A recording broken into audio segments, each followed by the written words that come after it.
বিসমিল্লাহ খান সাহেবের একটা কথা বলবো, এই বিষয়ে প্রায় লাস্ট কথা বলে দিয়েছেন উনি।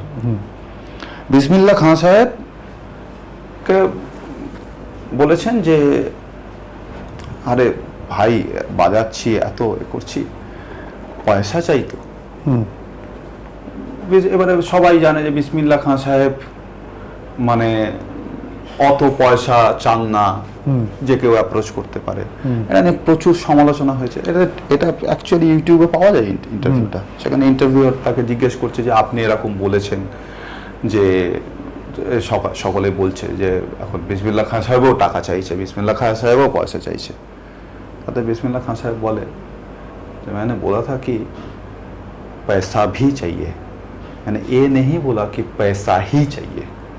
একটা ছোট্ট তফাৎ, पैसा भी পাওয়ারফুল আর पैसा ही। আমি বলছি যে হ্যাঁ টাকাও চাই, কিন্তু আমি বলছি না টাকাই চাই। আমাকে বাঁচতে হয়, বেঁচে আছি তো। ওই যে শ্রাবন্তী বললো না, আমাকে ঠিক করতে হবে, আমাকেও ট্রাভেল করতে হয়, যেতে হয় নিশ্চয়ই।